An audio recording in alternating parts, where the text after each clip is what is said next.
नमस्कार दोस्तों। आज की कहानी है बिगड़ैल बेटी का तलाक। हेलो माँ। हाँ बिटिया, कैसी हो? बड़ी लंबी उम्र है। हम तुझे अभी अभी याद कर रहे थे। बहुत दिन हो गया तुझे देखे। तू तो बस घर गृहस्थी में ही रम गई है। अपनी माँ की भी याद नहीं आती। नीलिमा रोते हुए बोली, माँ, आज भी उसने मुझ पर हाथ उठाया। मैं थक गई हूँ इनका अत्याचार सहते सहते।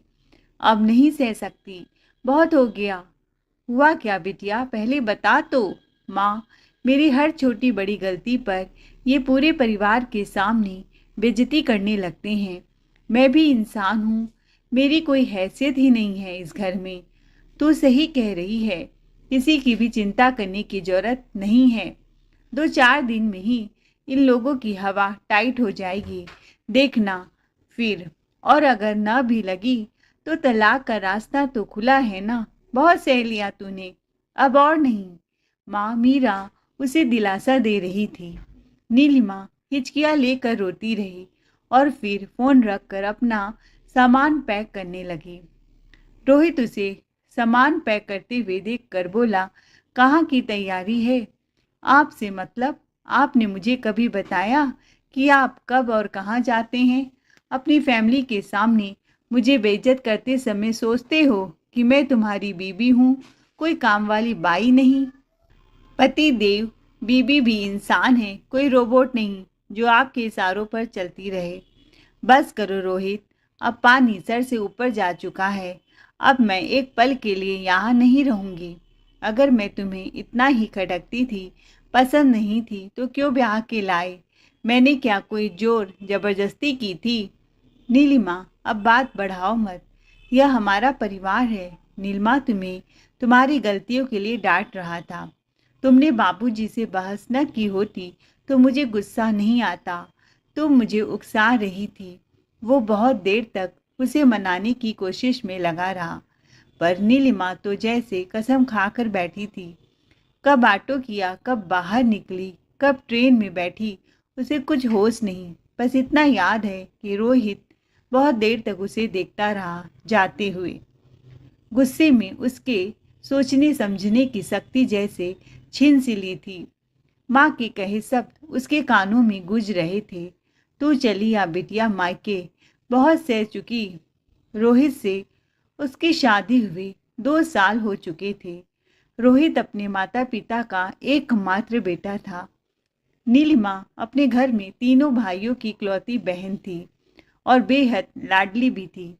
शुरू शुरू में ससुराल में सब ने उसे हाथों हाथ लिया, क्योंकि उनके घर में बेटी नहीं थी तो नीलिमा को अपनी बेटी समझते थे।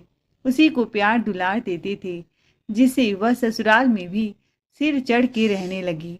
पर वो तो केवल रोहित को ही अपना मानती, बाकी लोगों से उसे कोई मतलब ही नहीं था। रोहित उसे जितना समझाता वो उतना ही उल्टा करती और 2 की 4 लगाकर अपनी माँ को फोन पर बताती। वो भी उसे मुंह तोड़ जवाब देने की सलाह देती, जिसका असर ये हुआ कि नीलिमा अपने को कभी ससुराल से जोड़ ही नहीं पाई। उसे सब दुश्मन से लगने लगे। धीरे धीरे सास ससुर ने तो जैसे चुप्पी साध ली। वो कोशिश करते कि नीलिमा से कम बात करे। आज तो हद हो गई, काफी रात हो गई थी। नीलिमा ने अपने सास ससुर के लिए खाना नहीं बनाया और शॉर्ट्स पहनकर घूमने जाने लगी। तो ससुर जी ने कहा, बेटा, इतनी रात को तू जा रही है इन कपड़ों में, यह ठीक नहीं है। रोहित भी बाहर गया है, अभी वह आता ही होगा, तो उसके साथ चली जाना। अरे बाबूजी, पता है आपको खाने की पड़ी है, इसीलिए बहाने ढूंढ रहे हैं मुझे बाहर न जाने देने का। एक दिन देर से खाएंगे तो क्या हो जाएगा? मुझे अपनी सहेली के बर्थडे पार्टी में जाना है। वहाँ देर हो गई तो खाना तो माँ जी भी बनाकर आपको खिला सकती हैं। और आप बहाना बना रहे हैं कि मैं रात को जा रही हूँ। क्या मैं दूध पीती बच्ची हूँ? बाबूजी ने अकेले जाने से मना किया। बेटा, तुम उस इलाके से परिचित नहीं हो। एक बार रोहित आ जाए फिर चली जाना। बस फिर क्या था, उसके मुंह में जो आया बोलती गई। आप मुझे जाने से मना कर रहे हैं? आपको क्या लगता है कि मैं कुछ गलत काम करने जा रही हूँ? कोई दूध पीती बच्ची हूँ कि अब हर जगह मैं रोहित का हाथ पकड़कर चलूँगी? यह मेरा पर्सनल मैटर है, इसमें दखल अंदाजी मुझे किसी की भी पसंद नहीं है। रोहित से उसने 2 की 4 लगाई, पर वो उसकी रोज की हरकतों से वाकिफ था। अपनी पत्नी के रोज-रोज के किच-किच से वह तंग आ चुका था। तो उसने उसे बाबूजी से तमीज़ से पेश आने को बोला। ये बात उसे नागवार गुजरी। वो भड़क उठी। इस पर रोहित का हाथ उठ गया। उसके लाख समझाने पर भी वो नहीं मानी और घर छोड़ दिया। माँ पापा का प्यार दुलार और भाई भाभीियों की मनुहार ने उसे बहुत जिद्दी बना दिया था। अब वो बहुत खुश थी कि अपने ससुराल से पीछा छूटा। ट्रेन तेजी से दौड़ी जा रही थी और उसके और रोहित के बीच की दूरियों को बढ़ा रही थी।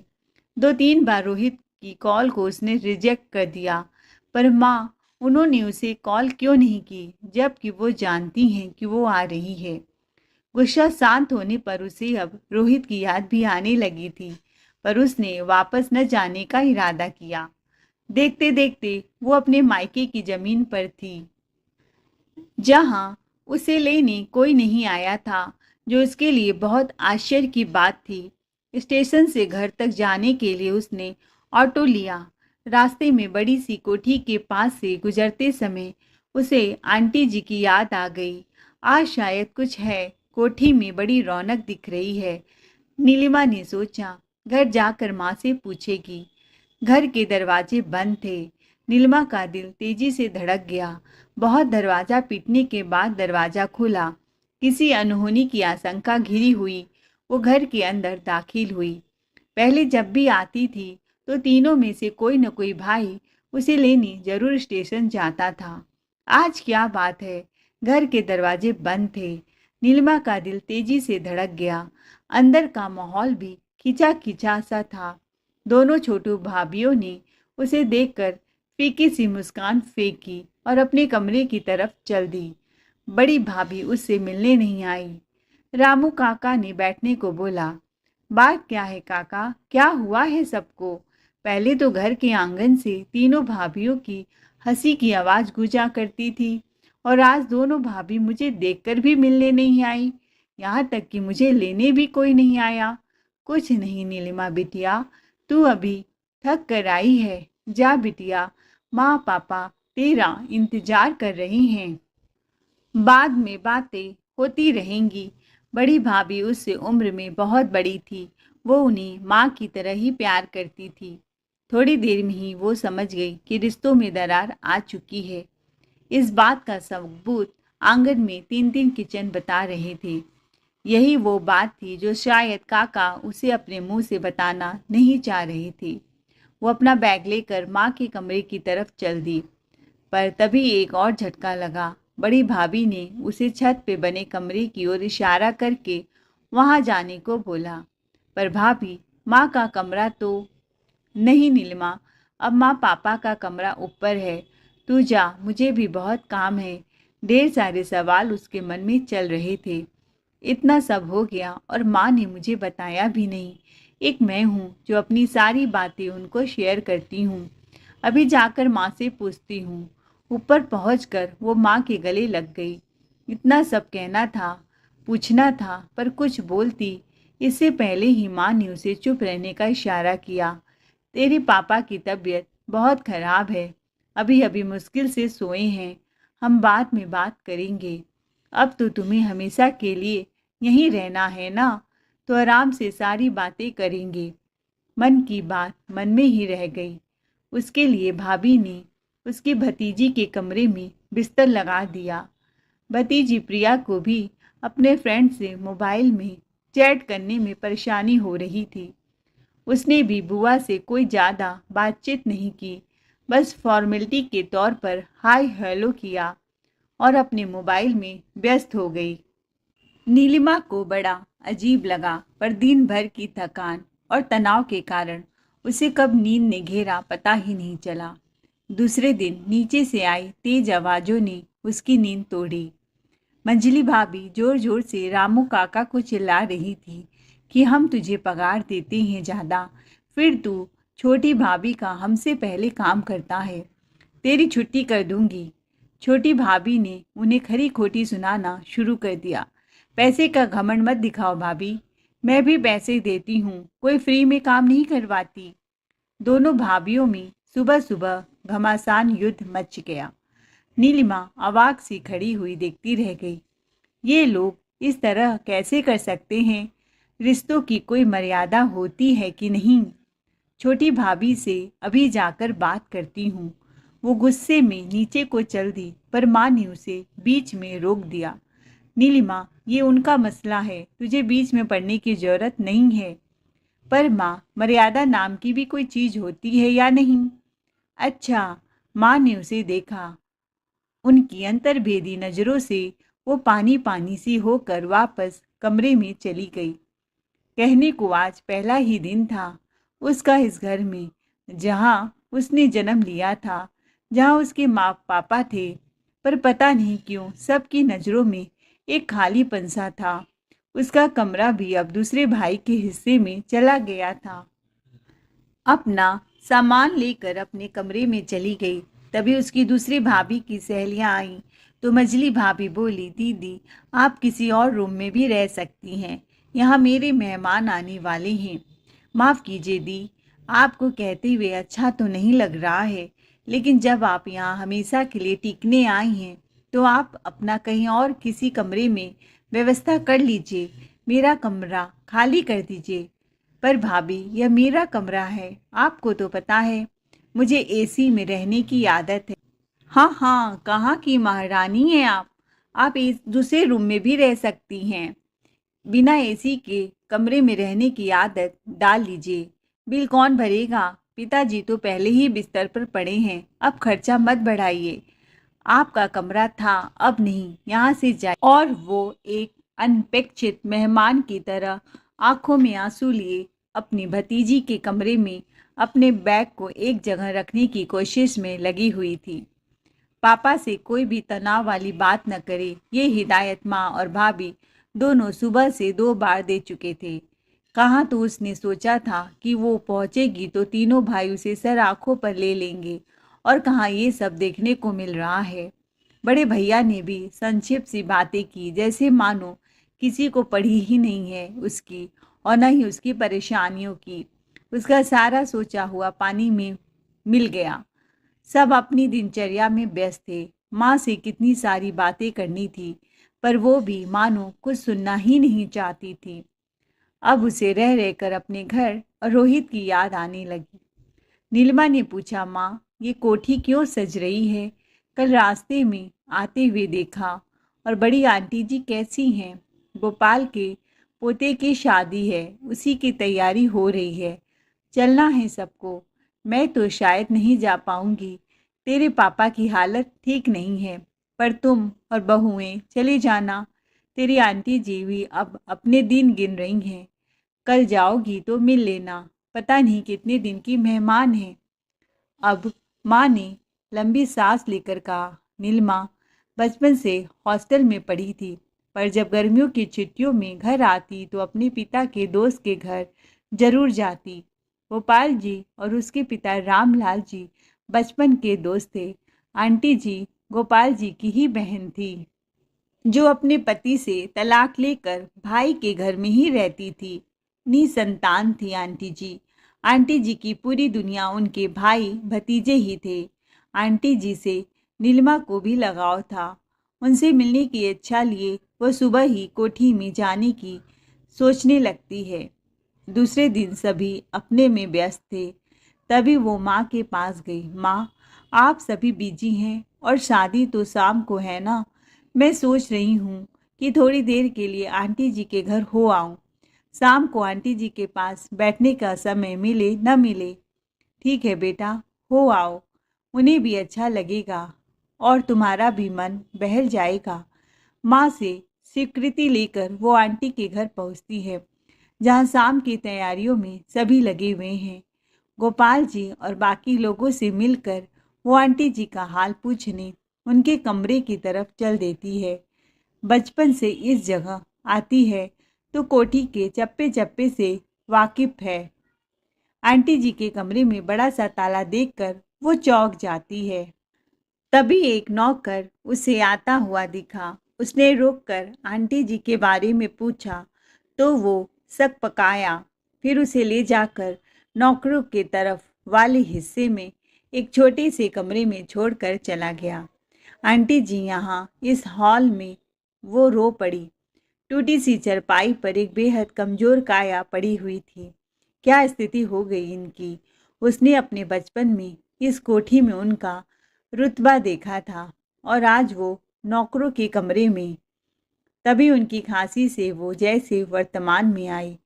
आंटी जी मैं पानी देती हूँ कहकर वो कमरे में पानी ढूंढने लगी। चरपाई के पास ही एक पुरानी सी मटकी के ऊपर ग्लास ढका हुआ था। नीलिमा ने जल्दी से पानी दिया। वो थोड़े से सहारे से उठी और पानी पीकर फिर निढाल हो गई। कौन है? अपनी बुरी आंखों को नीलिमा के चेहरे पर केंद्रित करते हुए बोली। आंटी जी मैं नीलिमा। नीलिमा बिटिया तू? हाँ आंटी जी, पर आपकी ये हालत और आप यहाँ कैसे? मैं अभी गोपाल चाचा से बात करती हूँ। रुक नीलिमा, किसी से कुछ मत बोल। मुझे मेरे कर्मों का फल भुगतना है। अच्छा है यहीं भुगत जाऊं। ऐसा क्या किया आपने? किया है बेटा, अपने जीते जी अपने पति का घर छोड़कर पाप किया है, वो भी केवल अभिमान के कारण। नीलिमा की समझ में कुछ नहीं आ रहा था। आंटी ने फिर से बोलना शुरू किया। नीलिमा, मैं अपने पिता की बेहद लाडली थी। जिस समय लोग अपनी बेटियों को स्कूल भी नहीं भेजते थे, उस समय मेरे पिता ने मुझे हॉस्टल में रखकर पढ़ाया था। घुड़सवारी और निशानेबाजी सिखाई थी। मैं फर्राटेदार अंग्रेजी बोलती थी। मुझे सब सिखाया गया था। बस शादी के बाद पति के घर में कैसे रहना है ये नहीं सिखाया गया था। मैं जिद्दी और घमंडी हो गई थी। मेरे पिता ने मेरी शादी में दिल खोल कर दहेज दिया था। जरूरत की सारी चीज़ें दी थी, बस मुझे संस्कार देना भूल गए। एक दिन मेरे ससुर जी ने मेरे दहेज की टीवी, जो मुझे मेरे पिता ने विलायत से मंगवा कर दी थी, उठवा कर बैठक में लगवा दी। बस फिर क्या था, मैंने आव देखा न ताव। ये भी नहीं सोचा कि उस समय वहाँ कितने लोग मौजूद हैं। बाहर जाकर टीवी बंद कर दिया और उनको सबके सामने भिखारी बोला। आप भिखारियों की इतनी हिम्मत, मेरे पिता की टीवी हॉल में लगवा दी। मेरे पति ने उनसे माफ़ी मांगने को बोला, पर मैं अपने अभिमान में चूर थी। बहुत घमंड था अपने पिता की दौलत पर। झुकने से अच्छा उस घर को छोड़ना ज़्यादा सही लगा। यहाँ चली आई हमेशा के लिए। पहले तो एक दो बार उन लोगों के संदेश भी आए, फिर बाद में वो भी आना बंद हो गए। मेरे पति ने दूसरी शादी कर ली। आज अपने घर में होती तो नाती पोते वाली होती, मेरी भी इज्जत होती। जब तक मेरे पिता और भाइयों का चला, मेरी भी कोठी पर हुकूमत चली। पर अब भतीजों का राज है। आजकल कोई अपने माँ बाप को न पूछे मैं क्या चीज़ हूँ। जब से बीमार हुई, यहाँ कचरा समझकर फेंक दिया। कहते हैं बीमारी फैलेगी।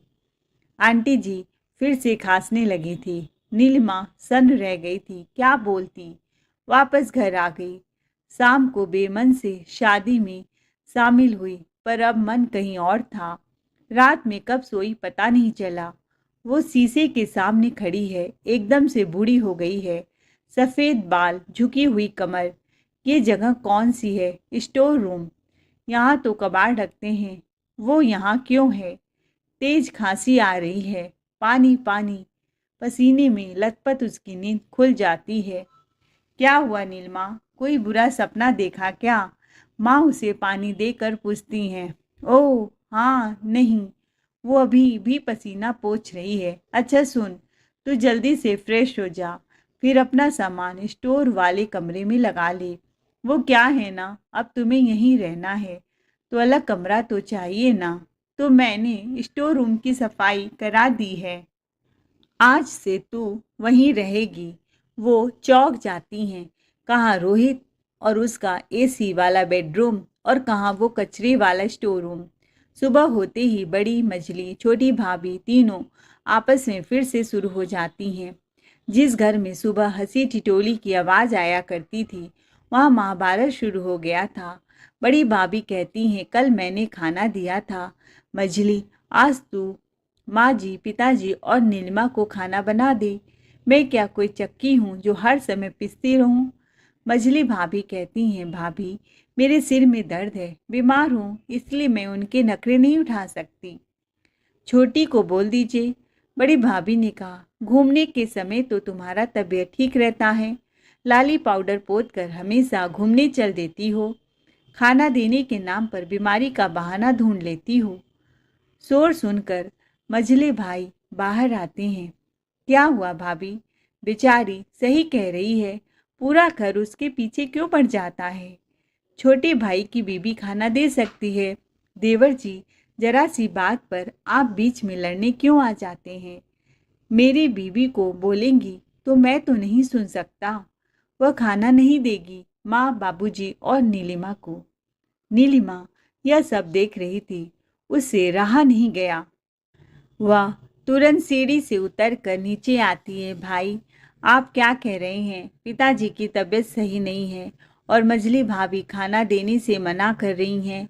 पिताजी के बारे में तो सोचो। भाई, मैं तो कहती हूँ, जो बहू पिताजी के बारे में ऐसा अनाप शनाप बोले, उसे तो छोड़ देना चाहिए, तलाक दे देना चाहिए। वाह, सुना आपने? आपकी बहन तलाक करवाना चाहती है हमारा। खुद अपने घर में आग लगा कर आई है, अब हमारे घर गृहस्थी में आग लगवाने चली है। भाभी, मेरा यह मतलब नहीं था। तो क्या मतलब था नीलिमा? तू चुप कर, अपने घर का क्या हाल बना कर रखा है, यह हमसे छुपा नहीं है। कितना सास ससुर का इज्जत करती है। जा उस स्टोर में रूम में चुपचाप पड़ी रह, हमारे मसले में ना पड़े तो अच्छा है। मझले भाई ने कहा। बड़ी भाभी ने कहा, छोटी देवरानी प्रेग्नेंट है। मझले देवर जी, उसे डॉक्टर ने बेड रेस्ट करने को बोला है, इसलिए वो ज़्यादा काम नहीं कर सकती। तो क्या हमने पूरे घर का काम करने का ठेका लिया है? जब सब बहुएं ने आपस में डिसाइड किया है कि खाना एक एक दिन सब देंगे, तो आज उसकी ड्यूटी है। छोटा भाई भी कमरे से बाहर आकर मारने पीटने को उतारू हो गए। यह सब देखकर नीलिमा के आंसू थम नहीं रहे थे। जो भाई सर आंखों में बैठाए रहते थे, आज उसके घर में क्या हैसियत है उसे पता चल गया था। वह उल्टे पांव स्टोर रूम में वापस आ गई। उसके आंसू रुकने का नाम ही नहीं ले रहे थे। उसे अपना सपना सच होता हुआ दिखाई दे रहा था। वह फिर से पसीने में नहा जाती है। भाई भाभी से ये उम्मीद बिल्कुल भी नहीं थी। उसे रोना आ जाता है। अब उसे अपनी सारी गलतियां शिद्दत से याद आने लगती है। उस दिन भी तो बाबूजी उसके और रोहित के बीच बीच बचाव ही कर रहे थे, जब वो उन्हें मारने झपटी थी। अगर रोहित बीच में नहीं आते तो उसका हाथ उठ चुका था। इसी कारण रोहित मजबूर हो गए थे उस पर हाथ उठाने को। कोई भी औलाद अपने पिता की बेइज्जती कैसे देख लेता, पर वो ये छुपा गई थी। नीलिमा की हिचकियां बढ़ गई थी। बहुत देर तक रोती रही, फिर आने का वादा करके फ़ोन रख दिया। उसने फैसला ले लिया था, वो कोठी वाली आंटी नहीं बनेगी। मायके से वापस चली जाएगी अपने ससुराल, क्योंकि मायके में रहकर देसी घी की रोटी खाने से अच्छा है कि ससुराल की दो सूखी रोटी खा लेना। माँ, मैं अपने घर वापस जा रही हूँ, आप स्टोर में अपना वापस सामान रखवा दीजिए। गर्व मिश्रित उसकी बात सुनकर माँ बोली, अरे तू वापस नहीं जाएगी, कभी नहीं। सोच ले, फिर मत कहना। उनके चेहरे पर हल्की सी मुस्कान थी, जिसे नीलिमा नहीं देख पाई। नहीं माँ, मैं जा रही हूँ अपने घर, वो मेरा घर है और अब कभी कुछ नहीं कहूँगी। वो मुस्कुराते हुए नहाने चल दी। करीब 2 घंटे बाद उसने स्टेशन के लिए कैब बुलाई। माँ ने ढेर सारी चीज़ें बांधी, वो सबसे मिलकर चल दी। 5 मिनट बाद उसे एहसास हुआ कि शायद उसका मोबाइल घर में ही छूट गया है। वापस घर की तरफ बढ़ी तभी अंदर से आती आवाज़ों ने उसके कदम रोक दिए। वह सब सुनकर उसके पैरों तले जमीन खिसक गई। माँ और तीनों भाभियाँ आंगन में बैठी हंस रही थी। छोटी भाभी बोली, मान गए आपको माँ, क्या सबक सिखाया है आपने नीलिमा दी को। और सबसे कठिन रोल तो पापा जी का था। बेचारी 2 दिन बिस्तर पर पड़ी रहीं, बीमारी का नाटक करके बेटी का हालचाल भी नहीं लिया।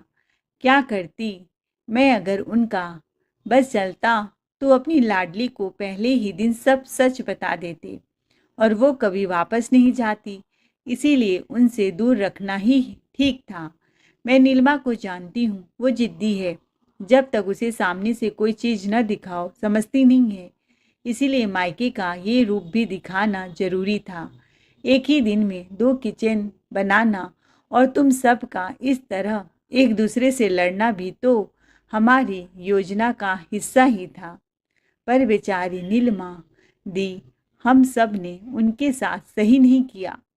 बड़ी भाभी बोली, बच्चे जब छोटे होते हैं तो कड़वी दवा देने के लिए कभी कभी माँ को उनकी नाक भी बंद करनी होती है, पर वो उसके फायदे के लिए ही होता है। नीलिमा को राखी पर बुला लेंगे। अब उसकी अक्ल ठिकाने आ चुकी है। वो ठीक से ससुराल में रहेगी। अपने पिता का अपमान देखकर उसे अक्ल आ गया है कि अपने ससुर का सम्मान भी करना चाहिए। अगर उसे पहले समझाती तो मुझे ही दुश्मन समझती, पर अब सब ठीक है। सच्चाई जानकर नीलिमा की आंखें छलक पड़ी। उसे अपनी गलती का एहसास पहले ही हो चुका था, पर उसके मायके में सब ठीक है, इस बात से उसे बहुत राहत मिली। तभी उसके पर्स के अंदर से मोबाइल बज उठा। यार नीलिमा, कितने बजे की ट्रेन है बता देना, मैं लेने पहुंच जाऊंगा। जी रोहित, अभी बताती हूँ, कहकर वो वापस कैब की तरफ अपने ससुराल के लिए चल पड़ी और इस बार रिश्ते को बड़े प्रेम से खुशी से निभाने पहुंची थी। ससुराल पहुंचकर सबसे पहले उसने पिता समान ससुर जी से माफ़ी मांगी और आगे से वह ऐसी गलती नहीं करेगी, सास ससुर को वचन दिया। दोस्तों, बेटी माँ की परछाई होती है और एक माँ अपने बच्चों की रग रग से वाकिफ होती है। इसीलिए अगर माँ चाहे तो बेटी को सही समय पर उसकी गलती करने से बचा सकती है, रोक सकती है, उसके घर गृहस्थी को टूटने से भी बचा सकती है। दोस्तों, आपकी क्या राय है? मीरा जी ने अपनी बेटी को रास्ते पर लाने के लिए जो योजना बनाया, सही बनाया या गलत? कमेंट में अपनी राय जरूर बताएं। कहानी अच्छी लगी हो तो चैनल को लाइक शेयर सब्सक्राइब जरूर करें। Thanks for watching ARK voice 517।